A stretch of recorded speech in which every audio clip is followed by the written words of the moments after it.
हरियाणा तो नवे चुने गए राज्यसभा मैंबर कार्तिकेय शर्मा ने रोड शो कढ़िया, जिस च वड्डी गिणती च उन्हां दे समर्थक शामिल होए ते फुੱਲਾਂ दे वर्खा करके कार्तिकेय शर्मा दा भरवां स्वागत किया गया। इस मौके उन्हां दे पिता अते साबका केंद्र मंत्री विनोद शर्मा भी शामिल होए। रोड शो कढ़न तो पहला कार्तिकेय शर्मा ने मॉडल टाउन च अपने घर पूजा की। रोड शो विचाले वो गुरुद्वारा मंजी साहिब भी नतमस्तक होए। दस दिए कि कार्तिकेय शर्मा आजाद उम्मीदवार वजों चोण मैदान च उतरे सी अते बीजेपी के समर्थन के नाल उन्हां ने जित दर्ज की।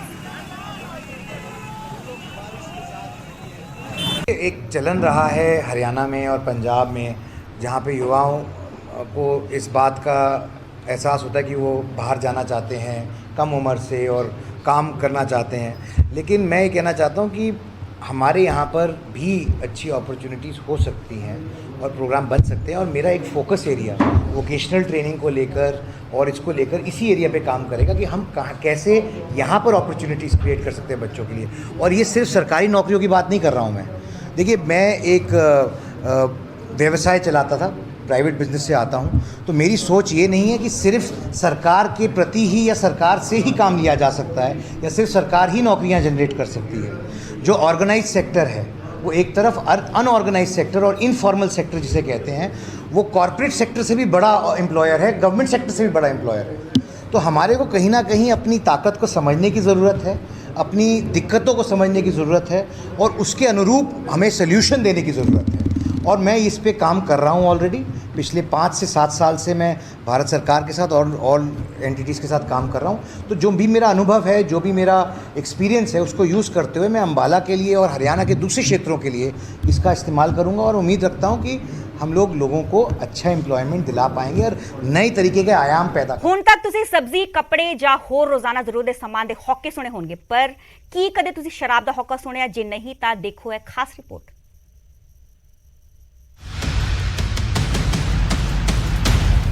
पंजाब च 1 जुलाई तो नवी एक्साइज पॉलिसी लागू हो रही है, तां जाहिर है कि शराब दा पुराना कोटा ठेकेदारां ਵੱਲੋਂ ਕੱਢਿਆ जा रहा है। हालांकि हुण तक ठेके टुटदे सी, शराब सस्ती हुंदी सी ਅਤੇ लोग ठेकिਆਂ ਤੋਂ सस्ती शराब ਲੈਣ ਜਾਂਦੇ ਸੀ। पर हुण समां ਅਤੇ ਜ਼ਮਾਨਾ ਦੋਵੇਂ ਬਦਲ ਗਏ ਨੇ।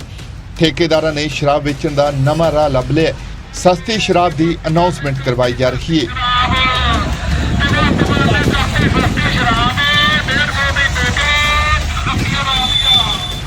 150 ਦੀ ਬੋਤਲ, 80 ਦਾ ਦੀਆ ਅਤੇ 40 ਦਾ ਪਊਆ। ਤਸਵੀਰਾਂ ਖਡੂਰ ਸਾਹਿਬ ਦੇ ਪਿੰਡ ਫਤਿਆਬਾਦ ਦੀਆਂ ਨੇ, ਜਿੱਥੇ ਸ਼ਰਾਬ ਠੇਕੇਦਾਰਾਂ ਵੱਲੋਂ ਗੱਡੀ ਤੇ ਸਪੀਕਰ ਫਿੱਟ ਕਰਵਾਇਆ ਗਿਆ ਅਤੇ ਅਨਾਉਂਸਮੈਂਟ ਕਰਵਾ ਕੇ ਸਸਤੀ ਸ਼ਰਾਬ ਦੀ ਮਸ਼ਹੂਰੀ ਕੀਤੀ ਗਈ ਹੈ। ਉਧਰ ਇਹ ਤਸਵੀਰਾਂ ਸੋਸ਼ਲ ਮੀਡੀਆ ਤੇ ਤੇਜ਼ੀ ਨਾਲ ਵਾਇਰਲ ਹੋ ਗਈਆਂ ਨੇ।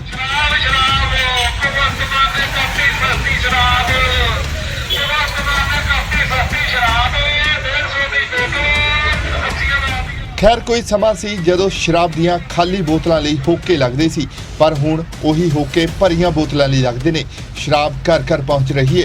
नशा लीगल है, ਉਹ ਗੱਲ ਵੱਖਰੀ है कि शराब नाल घर उजड़दे ने, रिश्ते टुटदे ने, जानां जांदियां ने। पर फिलहाल ਲਈ लीगल नशे ਦੀ ਅਨਾਉਂਸਮੈਂਟ ਨੂੰ ਵੀ ਲੀਗਲ ਹੀ ਮੰਨਿਆ ਜਾਵੇ। ਤਰਨਤਾਰਨ ਤੋਂ ਸਿਧਾਰਥ ਅਰੋੜਾ, ਨਿਊਜ਼ 18 ਪੰਜਾਬ।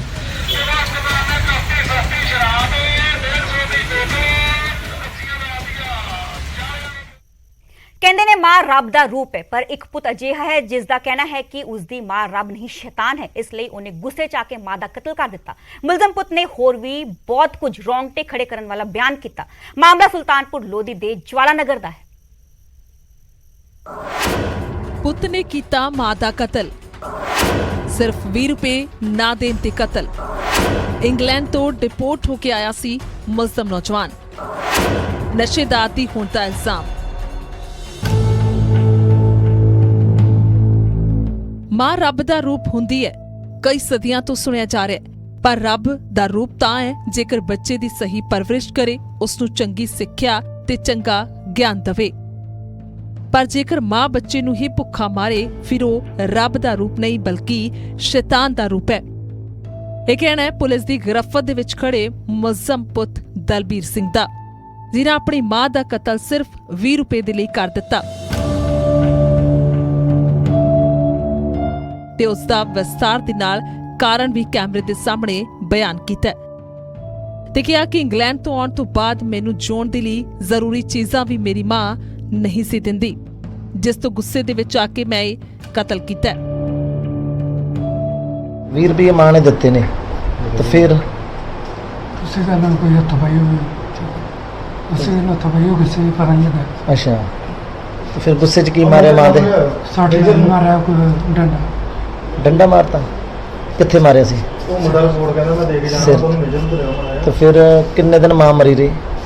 ਕੋਈ 5-6 ਦਿਨ ਤੇ ਖਾਣ ਲਈ ਰੋਟੀ ਨਹੀਂ ਹੁੰਦੀ ਹੂੰ ਤੇ ਜੇ ਮੈਂ ਬਾਹਰ ਗੁਰਦੁਆਰੇ ਖਾਣ ਜਾਂਦਾ ਸੀ ਉਹ ਕਹਿੰਦੇ ਕੱਪੜੇ ਛੋਟੇ ਆ ਪੂਰੇ ਪਾ ਕੇ ਆ। ਹੂੰ। ਸਾਰੀਆਂ ਮਾਵਾਂ ਰੱਬ ਦਾ ਰੂਪ ਨਹੀਂ ਹੁੰਦੀਆਂ।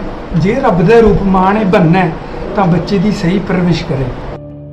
ਦਰਅਸਲ ਸੁਲਤਾਨਪੁਰ ਲੋਧੀ ਦੇ ਜਵਾਲਾ ਨਗਰ ਦੇ ਵਿੱਚ 75 ਸਾਲਾ ਬਜ਼ੁਰਗ ਕੁਲਵਿੰਦਰ ਕੌਰ ਦਾ ਕਤਲ 16 ਜੂਨ ਨੂੰ ਹੋਇਆ, ਜਿਸ ਦੀ ਲਾਸ਼ ਕਰੀਬ 4 ਤੋਂ 5 ਦਿਨ ਦੇ ਕਰੀਬ ਘਰ ਦੇ ਅੰਦਰ ਹੀ ਸੀ ਤੇ ਕਾਤਲ ਪੁੱਤ ਦੇ ਮੁਤਾਬਿਕ ਵਾਰ ਕਰਨ ਤੋਂ ਬਾਅਦ ਕਰੀਬ 1 ਘੰਟੇ ਬਾਅਦ ਮਾਂ ਦੀ ਮੌਤ ਹੋਈ। ਯਾਨੀ ਜੇਕਰ 1 ਘੰਟੇ ਦੇ ਦੌਰਾਨ ਬਜ਼ੁਰਗ ਨੂੰ ਕੋਈ ਵੇਖ ਲੈਂਦਾ ਤਾਂ ਬਚਾਇਆ ਜਾ ਸਕਦਾ ਸੀ।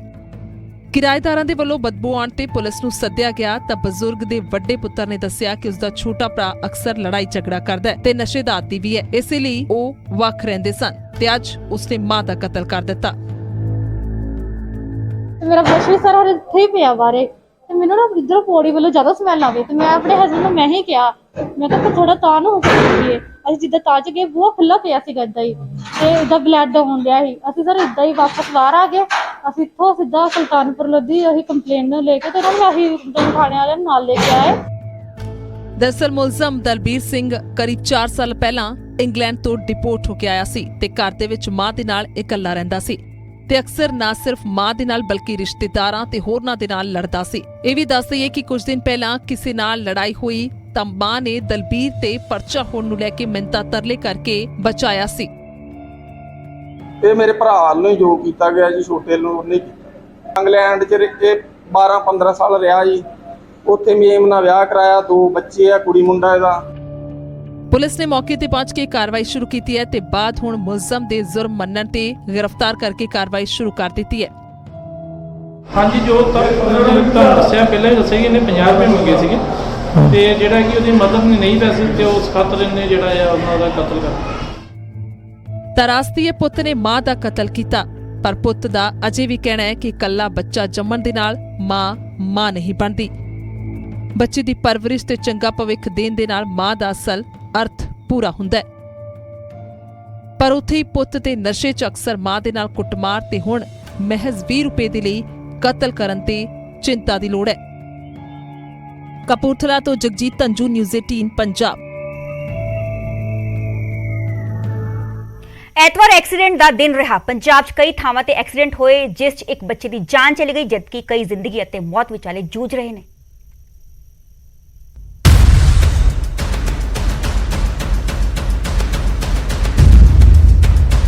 18 ਲੱਖ ਦੀ ਗੱਡੀ ਤੇ ਦੇਸੀ ਸ਼ਰਾਬ। ਜੀ ਹਾਂ, ਤਸਵੀਰਾਂ 'ਚ ਨਜ਼ਰ ਆ ਰਿਹਾ ਹੈ ਵਿਅਕਤੀ ਸ਼ਰਾਬ ਦੇ ਨਸ਼ੇ ਧੁੱਤੇ, ਕੋਲ ਚਿਕਨ ਪਿਆ, ਇੱਕ ਦੇਸੀ ਦਾਰੂ ਦੀ ਬੋਤਲ ਪਈ ਹੈ। ਡੈਸ਼ਬੋਰਡ ਤੇ ਪਏ ਫੋਨ ਤੇ ਮੰਮੀ ਦੀ ਕਾਲ ਆ ਰਹੀ ਹੈ, ਪਰ ਮੰਮੀ ਨੂੰ ਕੀ ਪਤਾ ਸੀ ਕਿ ਉਸਦੇ ਪੁੱਤਰ ਨੇ ਕੀ ਚੰਦ ਚਾੜ ਦਿੱਤਾ ਹੈ। ਅਸਲ 'ਚ ਇਹ ਮਾਂ ਦਾ ਲਾਡਲਾ ਇੰਨਾ ਵਿਗੜਿਆ ਕਿ ਸ਼ਰਾਬ ਦੇ ਨਸ਼ੇ 'ਚ ਇੱਕ ਮੋਟਰਸਾਈਕਲ ਸਵਾਰ ਨੂੰ ਟੱਕਰ ਮਾਰ ਦਿੱਤੀ। ਕੋਈ ਹੋਸ਼ ਨਹੀਂ ਬੰਦੇ ਨੂੰ, ਇੰਨੀ ਸ਼ਰਾਬ ਪੀਤੀ ਹੋਈ। ਤੁਸੀਂ ਦੇਖ ਹੀ ਸਕਦੇ ਹੋ ਕੀ ਹਾਲ ਹੈ ਲੋਕਾਂ ਦਾ। ਆਹ ਗੱਡੀ ਦੀ ਬੋਤਲ ਸ਼ਰਾਬ ਪਈ ਵਿੱਚ, ਆਹ ਦੇਖੋ ਘਰੋਂ ਫੋਨ ਆ ਰਿਹਾ। ਤੁਸੀਂ ਹੁਣ ਦੇਖੋ ਆਪ ਹੀ ਲੋਕਾਂ ਦਾ ਹਾਲ ਦੇਖ ਲਓ ਕੀ ਹਾਲ ਹੈ। ਮਾਮਲਾ ਕਪੂਰਥਲਾ ਦੇ ਸੁਭਾਨਪੁਰ ਦਾ ਹੈ, ਜਿੱਥੇ ਕਰੇਟਾ ਗੱਡੀ 'ਚ ਸਵਾਰ ਇਸ ਵਿਅਕਤੀ ਨੇ ਇੱਕ ਮੋਟਰਸਾਈਕਲ ਸਵਾਰ ਰਾਹਗੀਰ ਨੂੰ ਟੱਕਰ ਮਾਰ ਕੇ ਗੰਭੀਰ ਜ਼ਖਮੀ ਕਰ ਦਿੱਤਾ ਹੈ। ਮੋਟਰਸਾਈਕਲ ਦੂਰ ਝਾੜੀਆਂ 'ਚ ਜਾ ਡਿੱਗਿਆ, ਜਦਕਿ ਲਹੂ ਲਹਾਨ ਨੌਜਵਾਨ ਸੜਕ ਤੇ ਪਿਆ ਤੜਫਦਾ ਰਿਹਾ।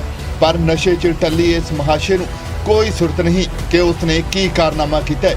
ਕਾਰ ਚਾਲਕ ਦਾ ਨਾਮ ਸਤਵੀਰ ਸਿੰਘ ਦੱਸਿਆ ਜਾ ਰਿਹਾ ਹੈ। ਉਧਰ ਜਲੰਧਰ ਦੇ ਫਿਲੌਰ 'ਚ ਵੀ ਐਤਵਾਰ ਦਾ ਸੂਰਜ ਇੱਕ ਪਰਿਵਾਰ ਲਈ ਹਨੇਰਾ ਬਣ ਕੇ ਚੜ੍ਹਿਆ, ਜਿੱਥੇ ਇੱਕ ਟਰੱਕ ਚਾਲਕ ਦੀ ਲਾਪਰਵਾਹੀ ਕਾਰਨ ਇੱਕ 6 ਸਾਲਾ ਬੱਚੇ ਦੀ ਜਾਨ ਚਲੀ ਗਈ। ਮੌਕੇ ਤੇ ਮੌਜੂਦ ਪੁਲਿਸ ਅਧਿਕਾਰੀਆਂ ਮੁਤਾਬਕ ਡਰਾਈਵਰ ਨੇ ਟਰੱਕ ਬਿਨਾਂ ਆਲੇ ਦੁਆਲੇ ਦੇਖੇ ਹਾਈਵੇ ਤੇ ਚੜਾ ਦਿੱਤਾ, ਜਿਸ ਕਾਰਨ ਪਿੱਛੋਂ ਆਉਂਦੀ ਬਲੈਰੋ ਗੱਡੀ ਦੀ ਟਰੱਕ ਨਾਲ ਟੱਕਰ ਹੋ ਗਈ। ਆਪਣੇ ਜੀਟੀ ਰੋਡ ਤੇ ਚੜਨ ਲੱਗਾ ਕ੍ਰੋਸਿੰਗ ਤੋਂ ਤੇ ਗੱਡੀ ਜਿਹੜੀ ਜਲੰਧਰ ਸਾਈਡ ਤੋਂ ਬਲੈਰੋ ਆ ਰਹੀ ਸੀ ਤੇ ਇਹਨੇ ਅਣਦੇਖਿਆ ਹੀ ਸੱਜੇ ਖੱਬੇ ਬਿਨਾਂ ਹੀ ਦੇਖਿਆ ਤੇ ਜੀਟੀ ਰੋਡ ਤੇ ਗੱਡੀ ਕੈਂਟਰ ਚਾੜਤਾ, ਜਿਸ ਕਰਕੇ ਜਿਹੜੀ ਤੇਜ਼ ਰਫ਼ਤਾਰ ਦੀ ਪਿੱਛੋਂ ਗੱਡੀ ਆ ਰਹੀ ਸੀ ਬਲੈਰੋ ਤੇ ਹਾਈਵੇ ਨੈਸ਼ਨਲ ਤੇ ਉਹ ਵਿੱਚ ਟਕਰਾ ਗਈ, ਜਿਸ ਕਾਰਨ ਐਕਸੀਡੈਂਟ ਹੋਇਆ ਤੇ ਕਾਫੀ ਨੁਕਸਾਨ ਹੋਇਆ। ਇਹਦੇ ਵਿੱਚ 3 ਸੀਗੇ ਪੈਸੇਂਜਰ ਤੇ ਆਪਣੇ 3 ਸੀਗੇ ਵਿਅਕਤੀ, ਜਿਹੜੇ 2 ਬੱਚੇ ਸੀਗੇ ਤੇ ਇੱਕ ਆਪ ਮਨਜੀਤ ਸਿੰਘ ਚਲਾ ਰਿਹਾ ਸੀ, ਇੱਕ ਛੋਟਾ ਬੱਚਾ ਸੀ ਏਕਮ, ਉਹਦੀ ਡੈਥ ਹੋ ਗਈ ਆ। ਜੋ ਬਣਦੀ ਕਾਰਵਾਈ ਆ ਕੀਤੀ ਜਾ ਰਹੀ ਆ। ਬੇਸ਼ੱਕ ਐਤਵਾਰ ਛੁੱਟੀ ਅਤੇ ਮौज ਮਸਤੀ ਦਾ ਦਿਨ ਹੈ, ਪਰ ਇਹ ਮौज ਮਸਤੀ ਜਦੋਂ ਕਿਸੇ ਦੀ ਜਾਨ ਲੈ ਜਾਵੇ ਤਾਂ ਇਹ ਚਿੰਤਾ ਦਾ ਵਿਸ਼ਾ ਵੀ ਹੈ ਅਤੇ ਇਸ ਤੇ ਖੁਦ ਨੂੰ ਕਾਬੂ ਪਾਉਣ ਦੀ ਵੀ ਲੋੜ ਹੈ। ਹਾਲਾਂਕਿ ਦੋਵਾਂ ਹੀ ਘਟਨਾਵਾਂ 'ਚ ਪੀੜਤਾਂ ਦੀ ਗਲਤੀ ਕਿਧਰੇ ਵੀ ਨਹੀਂ, ਪਰ ਫਿਰ ਵੀ ਖਾਮਿਆਜ਼ਾ ਉਹਨਾਂ ਨੂੰ ਹੀ ਭੁਗਤਣਾ ਪਿਆ। ਕਪੂਰਥਲਾ ਤੋਂ ਜਗਜੀਤ ਧੰਜੂ ਅਤੇ ਜਲੰਧਰ ਤੋਂ ਸੁਰਿੰਦਰ ਕੰਬੋਜ, ਨਿਊਜ਼ 18 ਪੰਜਾਬ। ਜਿੱਥੇ ਦੇਸ਼ ਭਰ 'ਚ ਨੌਜਵਾਨ ਸੜਕਾਂ ਤੇ ਉਤਰ ਕੇ ਅਗਨੀਪਥ ਸਕੀਮ ਦਾ ਵਿਰੋਧ ਕਰ ਰਹੇ ਨੇ, ਹਿੰਸਕ ਹੋ ਰਹੇ ਨੇ, ਉੱਥੇ ਫਰੀਦਕੋਟ 'ਚ ਨੌਜਵਾਨ ਆਪਣੀ ਟ੍ਰੇਨਿੰਗ 'ਚ ਮਸਰੂਫ ਨੇ। ਹਾਲਾਂਕਿ ਇਹ ਵੀ ਸਕੀਮ ਵਾਪਸ ਲੈਣ ਦੀ ਮੰਗ ਕਰ ਰਹੇ ਨੇ। ਇਹ ਤਸਵੀਰ ਹੈ ਫਰੀਦਕੋਟ ਦੀ, ਜਿੱਥੇ ਨੌਜਵਾਨ ਫੌਜ 'ਚ ਭਰਤੀ ਲਈ ਟ੍ਰੇਨਿੰਗ ਕਰ ਰਹੇ ਨੇ। ਇੱਕ ਪਾਸੇ ਜਿੱਥੇ ਨੌਜਵਾਨ ਅਗਨੀਪਥ ਸਕੀਮ ਦਾ ਸੜਕਾਂ ਤੇ ਉਤਰ ਕੇ ਵਿਰੋਧ ਕਰ ਰਹੇ ਨੇ, ਹਿੰਸਕ ਹੋ ਰਹੇ ਨੇ, ਭੰਨਤੋੜ ਕਰ ਰਹੇ ਨੇ, ਸਰਕਾਰੀ ਸੰਪत्ति ਦਾ ਨੁਕਸਾਨ ਕਰ ਰਹੇ ਨੇ, ਉੱਥੇ ਇਹ ਨੌਜਵਾਨ ਆਪਣੀ ਟ੍ਰੇਨਿੰਗ 'ਚ ਮਸ਼ਰੂਫ ਨੇ, ਫੌਜ ਦੇ ਵਿੱਚ ਰੈਗੂਲਰ ਭਰਤੀ ਦੀ ਉਮੀਦ ਜਤਾ ਰਹੇ ਨੇ।